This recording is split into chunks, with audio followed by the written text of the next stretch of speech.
y vamos a iniciarlas con Noelia García Pérez, de la Universidad de Murcia. Es profesora titular de esta universidad y directora de departamento. Entre sus líneas principales de investigación está la creación de la imagen de poder de la mujer durante el siglo XVI, con especial mención de las mujeres de la dinastía Burgos, y posee 2 proyectos, como anteriormente hemos comentado, sobre mujer y medallas durante este periodo.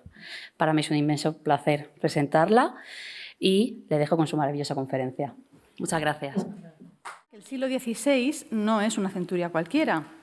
Todos los que estamos aquí presentes en esta sala y los que nos siguen a través de Zoom seguro que están de acuerdo. Es el siglo de las reinas. El mapa político europeo no deja lugar a dudas. Inglaterra, Escocia, Francia, los Países Bajos, España, el Principado de Transilvania, algunas de las principales ciudades, estados italianas fueron gobernadas por mujeres. Mujeres que en calidad de reinas, regentes, gobernadoras o titulares de determinados estados ejercieron el poder. Y lo hicieron en un contexto en el que, a pesar de que comenzaban a ver la luz tratados que defendían la igualdad e incluso la superioridad del género femenino, todavía tenían plena vigencia las teorías medievales que cuestionaban la legitimidad de un gobierno ejercido por mujeres. En el año 1558, el mismo en el que muere la protagonista de esta conferencia, al menos la principal, que es María de Hungría, John Knox publica la obra de referencia a la que la mayoría de los investigadores empleamos de forma recurrente para ilustrar la fuerza de este mensaje en contra del gobierno de las mujeres. Su obra, El primer toque de trompeta contra el monstruoso régimen de las mujeres, lo dice todo ya nada más que con el título. Lo cierto es que, como decía, en esta conferencia me centraré en la figura de María de Hungría y lo haré para mostrar la estrecha relación existente entre medalla-retrato y construcción de imagen de poder de las mujeres que ejercieron funciones de gobierno en el siglo XVI, analizando el decisivo papel que desempeñaron estas medallas en el proceso de legitimación política femenina. En la Edad Moderna, los retratos, en diferentes formatos, técnicas y soportes, desempeñaron un papel fundamental en la cultura de corte transnacional. Uno de sus principales valores era su capacidad representativa y su utilidad a la hora de ejercer el poder por sí mismos. Sin embargo, mientras las imágenes pintadas o esculpidas, realizadas a gran escala, eran representaciones más visibles, pero tremendamente costosas, miniaturas, camafeos y medallas-retrato se erigían como piezas altamente estimadas. En el caso concreto de las medallas, poseían ciertos valores añadidos, de los que ya hemos hablado desde el comienzo de esta presentación, por estar realizadas en ocasiones en materiales preciosos como el oro, la plata, el bronce, por su fácil reproducción, que permitía acuñar cientos de ellas si era necesario, por su fácil portabilidad y transporte, que garantizaba una amplia difusión no solo de la imagen física, y creo que esto es importante, sino también de las virtudes o logros que se deseaban perpetuar. Es el concepto de perdurabilidad del que nos hablaba el profesor Gasparotto antes, ¿no? Es muy importante. Pero sobre todo y especialmente, como decía en la presentación de este seminario, las medallas-retrato ofrecían la posibilidad de aunar texto e imagen y, sin duda, esto era absolutamente fundamental, porque el promotor, el representado, lograba exaltar lo individual en materiales indelebles que garantizaban la inmortalidad y, con ello, la fama eterna, que era uno de los objetivos, de las máximas del hombre y la mujer en la Edad Moderna. Pero una vez que la pieza se realizaba, pasábamos a otra fase, la fase de la distribución, como parte del intercambio de regalos establecido entre las cortes principescas. Y es aquí donde comenzaba el verdadero propósito de la obra, su exhibición. Aquí tenemos toda una serie de medallas vinculadas a la imagen de María de Hungría. Y aquí tenemos justo lo que les estoy mencionando, la exhibición de la medalla. Nos decía Cellini que el propósito de la medalla era la exhibición, exactamente. Estas medallas eran ofrecidas como obsequios o recompensas en señal de aprecio y gratitud, pero también como signo de ostentación y poder. Por eso era habitual, como ven en la imagen, este autorretrato, bueno, ahora ya cuestionado que sea un autorretrato, con recientes atribuciones, en el que Zúcaro lleva 3 medallas, una de la ciudad de Venecia, otra de Alessandro Farnese y una tercera de Felipe II, ¿no? 2 promotores al servicio de los cuales había trabajado. Esta forma de exhibición pública era muy habitual. Actuaba como propaganda efectiva del personaje representado y podía interpretarse en clave de amistad, de apoyo político, por los servicios prestados, de lealtad, o, en el caso de las mujeres que ejercen funciones de gobierno en este periodo, de legitimación política. Esta última función fue especialmente útil y justificada entre las mujeres gobernantes de este periodo para construir una imagen pública que, de alguna manera, se habilitara en su derecho a gobernar.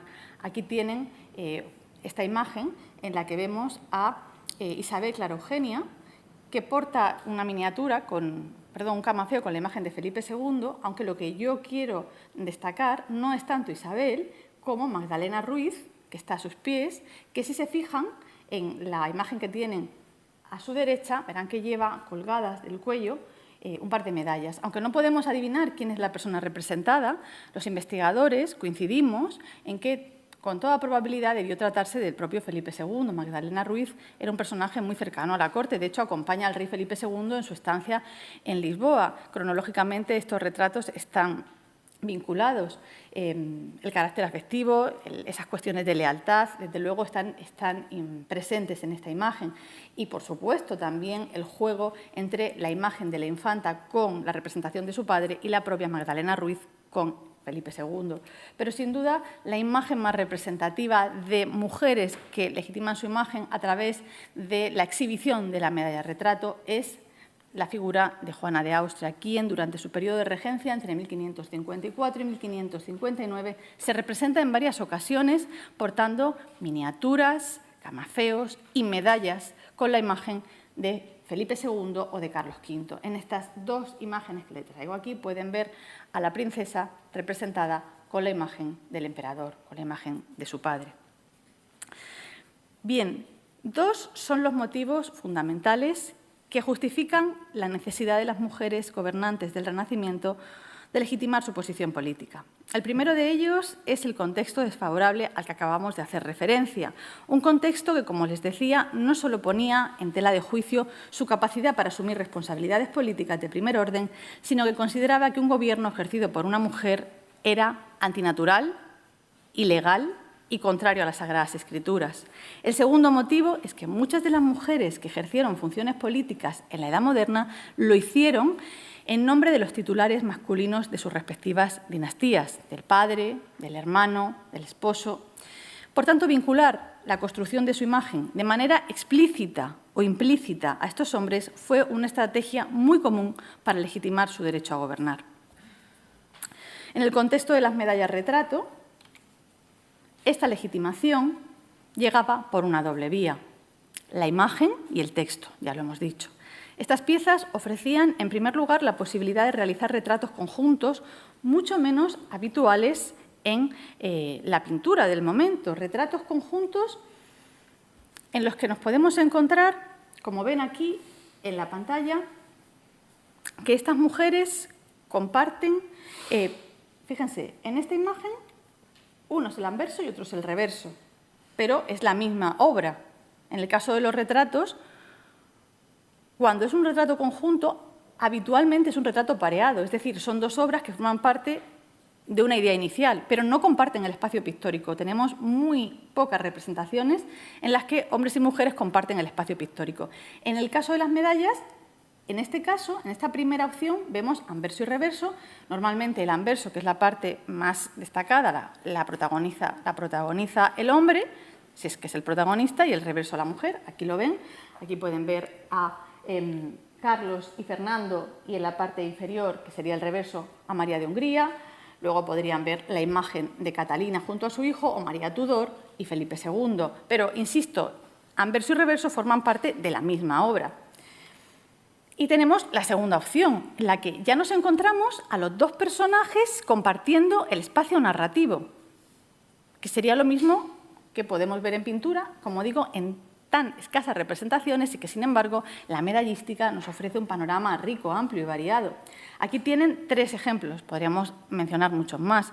A la izquierda pueden ver a Isabel Clara Eugenia junto a su padre Felipe II y a su hermano Felipe III. Como saben, durante mucho tiempo Isabel Clara Eugenia fue una más que posible candidata al trono debido a la muerte prematura de sus hermanos varones. Esto justifica su inclusión en esta medalla, explicando de manera muy elocuente que en caso de fallecer el joven Felipe III, que no ocurriría, pues ella ocupaba un lugar muy destacado en esa cadena de sucesión. A la derecha ven una imagen de María de Hungría y Luis II, en la que no me voy a detener porque hablaré de ella posteriormente. Y en la parte central de esta composición ven esta medalla que seguro que les llama la atención tanto como a mí. El British Museum conserva esta pieza datada en 1550, es una medalla unifaz acuñada en plomo, copia de un original de León y que no conservamos. La excepcionalidad es que se trata de un retrato cuádruple. Vemos en primer plano a Carlos V, armado y laureado, seguido de Felipe II y Maximiliano II, armados y coronados, mientras en cuarto lugar vemos a María, de manera que va acompañada de su padre, de su hermano y de su esposo. La imagen de las 4 figuras sucesivas y, por supuesto, colocadas en orden de prelacía, nos remite a 2 cuestiones fundamentales. La primera es la supremacía de la dinastía Purgo. Si una imagen vale más que 1000 palabras, esta, desde luego, es un buen ejemplo. Y la segunda, la legitimación del poder. No podemos olvidar que esta medalla, su acuñación, coincide con el periodo de regencia de María de Austria, realizado entre 1549 y 1551, mientras Carlos V y Felipe II realizaban el felicísimo viaje por Italia, Países Bajos y Alemania. En este mismo marco cronológico, Antonio Moro realiza este retrato de María de Austria, que forma pareja con la imagen de su esposo, Maximiliano II, que pueden disfrutar en el Museo del Prado. Una imagen en la que la figura explícita del emperador que veíamos en la medalla ha sido sustituida por una referencia implícita. La referencia no es otra que la enorme columna que ven a la izquierda de la composición, con un gran protagonismo, pero también esas pequeñas columnas pareadas que adornan su saya, se pueden... A ver, las pueden ver aquí, a ver si yo soy capaz. Bueno, yo creo que lo ven perfectamente.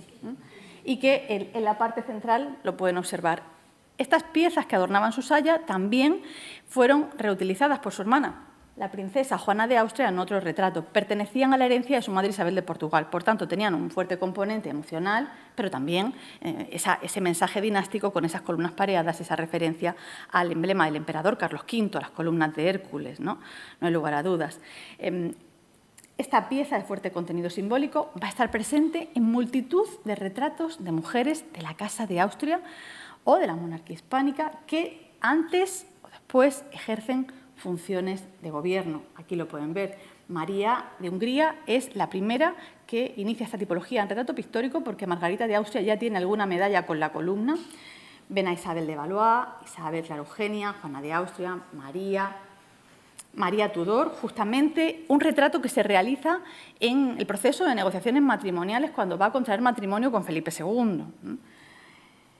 Catalina Micaela, Isabel Clara Eugenia y terminamos en esta sucesión de imágenes con Mariana de Austria, en ese retrato fantástico de Coello, con esa monumental columna, con todo lo que significa en el momento en el que se realiza esta obra.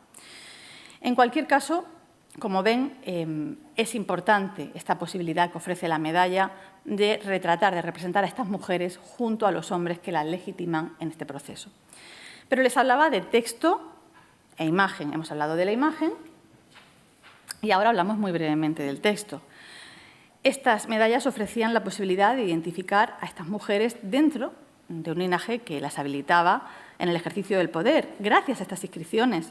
Gracias a las inscripciones sabemos, por ejemplo, que María de Hungría, aquí la ven en 4 medallas distintas, siempre aparecía identificada como la reina de Hungría y Bohemia, a pesar de que queda viuda en 1526. No tenemos ninguna medalla que aluda a ella como gobernadora de los Países Bajos, cargo que ejerce desde 1531. Siempre como reina de Hungría y Bohemia. O, por ejemplo, esta medalla de Juana de Austria, las medallas que se realizan, se conservan 2 medallas acuñadas de Juana de Austria a partir de que se convierte en princesa de Portugal, Y como en muchas ocasiones he comentado con la profesora Rodríguez Salgado, es muy interesante ver que ella siempre aparece representada, identificada como princesa lusitana, aunque aparezca como hija del emperador Carlos V, siempre recuerda y siempre reivindica esa posición como madre del rey y como una mujer importante que también tenía su propio derecho de sucesión dentro de esta dinastía, ¿no?, al haberse casado con Juan Manuel de Portugal. Aquí tienen otro ejemplo. Les hablaba de 2 medallas conservadas, han visto la primera de León y ahora están viendo aquí la de Pollini, que se conserva aquí en el Museo Arqueológico Nacional. O en el caso de Catalina, de la que seguro que nos va a hablar la profesora Sheila Folliot, gracias a las inscripciones vemos cómo ella se identifica como la más célebre esposa de Enrique II, en este caso madre de los reyes Francisco y Carlos, o en esta otra, Catalina de Medici, esposa de Enrique y la más piadosa madre de Francisco II, Carlos IX y Enrique III, reyes de Francia. Es decir, cómo ella utiliza la inscripción y la imagen para identificarse como la regente legitimada para desempeñar funciones políticas, pero también para mostrar la continuidad, la garantía de continuidad dinástica con sus herederos. En cualquier caso, la interacción de ambos elementos, imagen y texto, lograba transmitir un mensaje unificado y contundente, tal como podemos ver en numerosos ejemplos de mujeres que asumen el poder en este periodo. Pero, como les decía al principio, yo voy a centrar la segunda parte de esta conferencia en un caso de estudio muy concreto, que es en las 2 medallas conmemorativas del nombramiento como gobernadora de María de Hungría en los Países Bajos. En el año 1526, la muerte de Luis II de Hungría, al que ven a la izquierda, convirtió a María, la ven a la derecha, en reina viuda de Hungría, a pesar de haber manifestado en diferentes ocasiones, aquí la ven. No la ven, pero ahora sí. A pesar de haber manifestado en diferentes ocasiones su deseo de abandonar la vida pública, la vida política, porque cuando muere Luis durante un tiempo actúa como regente de Hungría. Lo cierto es que la muerte de Margarita de Austria en 1530 dejó vacío el gobierno de los Países Bajos, colocándola nuevamente en el escenario político, esta vez como candidata y finalmente como gobernadora de los Países Bajos, ¿no? Asume esta complicada tarea y adopta esta imagen oficial que ven a la derecha como gobernadora de estos territorios. La imagen que la define con este cargo político, su imagen oficial va a ser esta que ven a la derecha. De este modo, a partir de 1531, cuando asume el poder, compaginó su cargo como gobernadora de los Países Bajos con su posición como reina viuda de Hungría y Bohemia, una imagen dual que María alternó desde entonces en función de sus intereses políticos y personales y en beneficio de la Casa de Austria. Aquí la ven a la izquierda como viuda, a la derecha como joven esposa. Es decir, aunque Luis muere en 1526, ella hasta el final de su vida va a encargar imágenes que la representen como viuda, pero también como mujer casada acompañada de la figura de Luis. Un Luis que va envejeciendo, como veremos, con el paso de los años, pero que acompaña a María. Estos son ejemplos de medallas realizadas tras la muerte de Luis, basadas en el retrato inicial que hace Krell en la década de los 20, y las que la representan como viuda, que son las menos en medalla, están basadas en el retrato que hace Tiziano en torno a 1547. Este que ven es una copia del original que se encuentra en el Museo de Artes Decorativas de París. Bien, estas 2 opciones, estas 2 tipologías, joven esposa y noble viuda, van a ser magistralmente unificadas para reivindicar ese cargo de gobernadora de los Países Bajos en una imagen dual que vemos aquí en estas medallas que realiza Christopher Fussell en torno a 1531, en las que a través de un estudiado programa iconográfico acompañado de sus respectivas divisas, Fussell nos presenta a María como imagen del emperador en Flandes, al tiempo que reivindica su posición como reina de Hungría y Bohemia. Para ello, el medallista de Kremika va a emplear, como ya se habrán dado cuenta, la escena de la batalla de Moax como reverso común a las 2 medallas, mientras los anversos serán protagonizados por la figura de María, adoptando, como están viendo, la iconografía de joven esposa. Bien sea acompañada de Luis, así la ven a su derecha, bien en solitario, representada bajo un arco triunfal, siguiendo modelos anteriormente empleados por otros miembros de su dinastía. Ambas piezas, en cualquier caso, nos remiten a una joven reina de Hungría y Bohemia que gobierna en nombre de Carlos V en los Países Bajos. La primera de estas piezas nos presenta a María y a Luis en esa tipología denominada cara a cara, en la que ambos protagonistas se enfrentan sus rostros. Vemos que la medalla aparece dividida en dos campos semicirculares por una línea horizontal, algo característico de las obras de Fussell. En la parte superior tenemos a los dos protagonistas afrontados, con una imagen que nos remite a la medalla que realiza Hans Datscher de la pareja en 1524. Esta va a ser una imagen seminal a partir de la cual distintos medallistas van a inspirarse para realizar las imágenes que a lo largo de los años hasta la muerte de María se van a realizar tanto de Luis como de María como jóvenes esposos. Mientras que en la zona inferior podemos ver que queda reservada para la inscripción.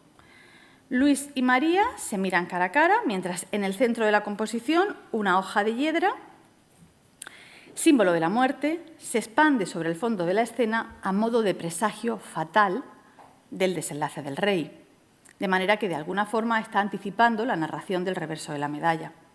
Fussell recurre a esta tipología de medalla cara a cara para subrayar el parentesco existente entre ambos y la posición legítima de María como reina viuda de Hungría y Bohemia. Este formato, ampliamente empleado para destacar el vínculo afectivo entre los representados, era un modelo familiar para María, qué duda cabe, porque conocía perfectamente, y de hecho estaba dentro de sus posesiones, la medalla que Jean Magen realiza en 1502 con motivo del matrimonio celebrado entre Margarita de Austria y Filiberto de Saboya, una pieza que gozó de gran difusión y que la reina, como les decía, tenía entre sus propiedades.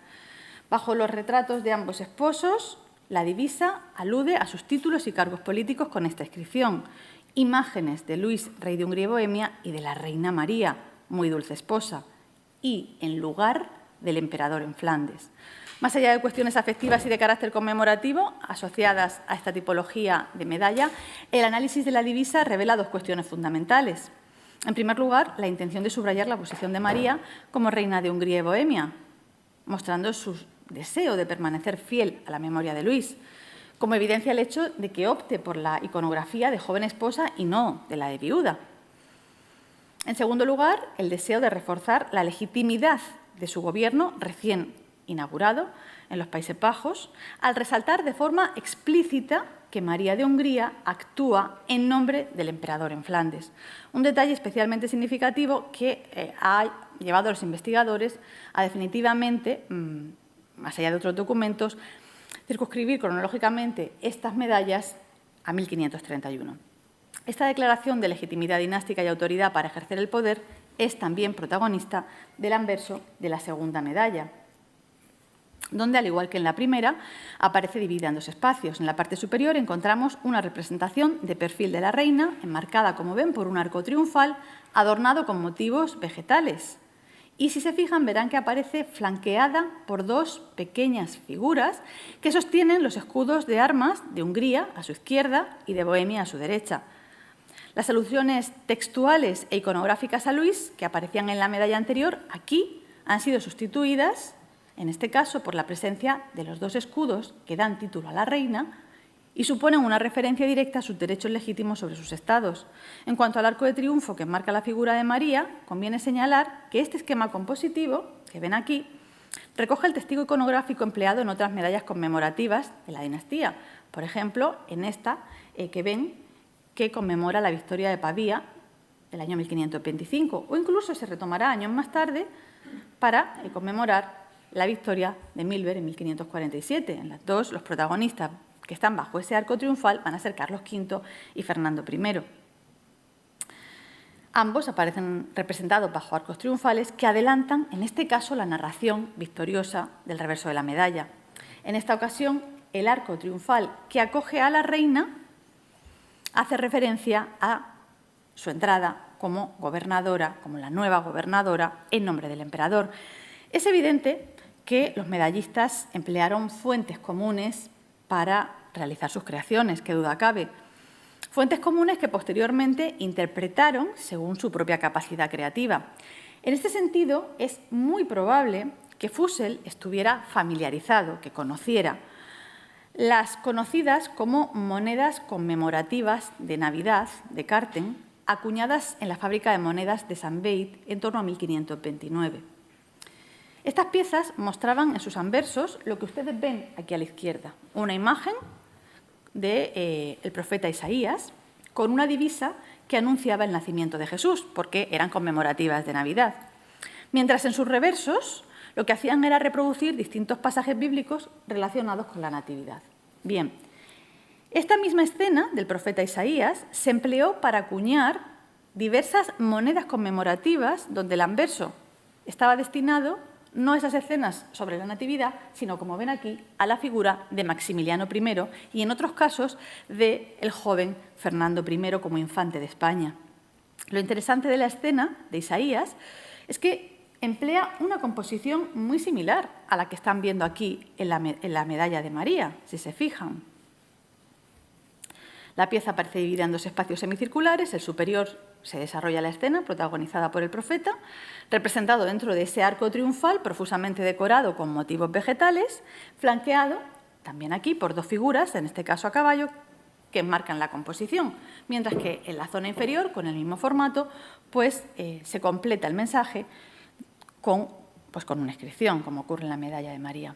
El hecho de que la medalla de María emplee una tipología similar a modelos anteriores utilizados para acuñar monedas conmemorativas de Maximiliano I y Fernando I puede remitirnos a una coincidencia fortuita, ¿por qué no?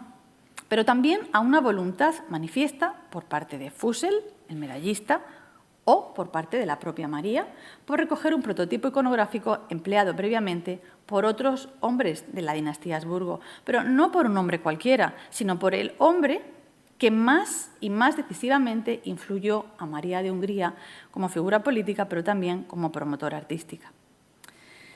La pieza que ven se completa, como ocurría en el caso anterior, con una divisa en formato horizontal situada en la parte inferior de la medalla, donde Fussell señala cómo María, reina de Hungría y Bohemia, es, y dice textualmente, imagen del emperador en Flandes.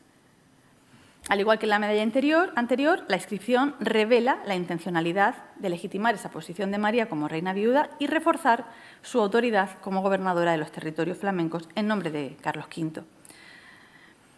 La verdad es que lo explícito, incluso lo visual de la divisa, esa imagen del emperador, pues nos acerca a las distintas estrategias que estas mujeres trazan para poder mostrarse como líderes capaces de asumir las responsabilidades políticas que les habían sido asignadas. Aunque es evidente que la intención de subrayar la legitimidad política de María de Hungría como regente en estos territorios, en un periodo especialmente convulso, es fundamental, también es preciso destacar el empeño por resaltar esa condición de reina de Hungría y Bohemia, no solo a través de la inscripción que acabamos de analizar, sino también por medio de los escudos y los personajes que las portan. Bajo este marcado interés se escondía, o podemos interpretar, a veces los historiadores del arte interpretamos de más, pero no parece descabellado interpretar que bajo este marcado interés y repetido además, se vislumbre la intención de reforzar también la autoridad de su hermano Fernando I como rey de Hungría frente a Juan Sapolai, vaivoda de Transilvania.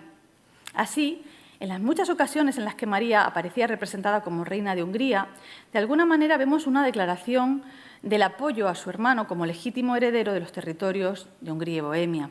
En este sentido, aquí tienen las dos imágenes. Es preciso recordar que cuando María contrae matrimonio con Luis es un doble pacto. Ella casa con Luis y el hermano de Luis, María, casa con Fernando.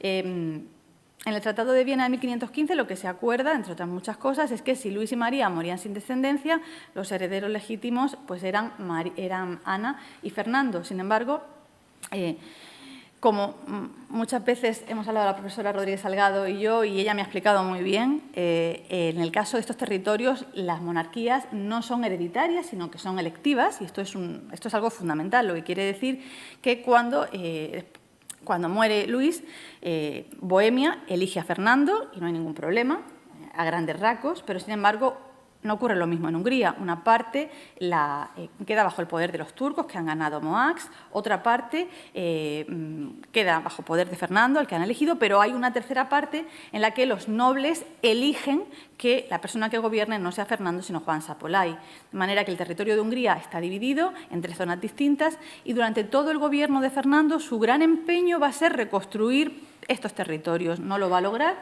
pero siempre va a contar con el apoyo incondicional económico, político, presencial de su hermana María de Hungría, que entendió que también era parte de su responsabilidad, ¿no?, como reina de Hungría y Bohemia. De manera que esto que les explico es para que entiendan esto que les digo, que de alguna manera cada vez que María aparece como y justifica su posición como reina de Hungría y Bohemia, no es solo porque ser reina era mucho más que ser gobernadora, sino porque también mostraba y recordaba ese Tratado de Viena y esa posición de Fernando como único heredero legítimo frente al usurpador que era Juan Sapolai. En cuanto al reverso de la medalla, y ya voy terminando, en cuanto al reverso de la medalla, como ven y como les decía, es una escena de la batalla de Moax. Siguiendo el mismo esquema del anverso, Fussell divide la escena en 2 zonas y en la parte superior narra precisamente este desenlace de la batalla. Vemos al ejército cristiano capitaneado por Luis, mientras frente a él y a la derecha podemos apreciar a la caballería y artillería otomana muy superior en número y en recursos al ejército húngaro. El rey aparece representado con armadura y casco, decorado con plumas de avestruz, y si se fijan, la cubierta de su caballo muestra los escudos de Hungría, Bohemia y Polonia. Los soldados turcos, por su parte, aparecen ataviados con el característico turbante, portando escudos decorados con los emblemas otomanos, la media luna y la estrella. Y en la parte inferior, una inscripción horizontal que relata cómo Luis, rey de Hungría y Bohemia, luchó a la edad de 20 años con un pequeño grupo de seguidores contra los turcos, nos dice la inscripción, sufriendo una honorable muerte en 1526.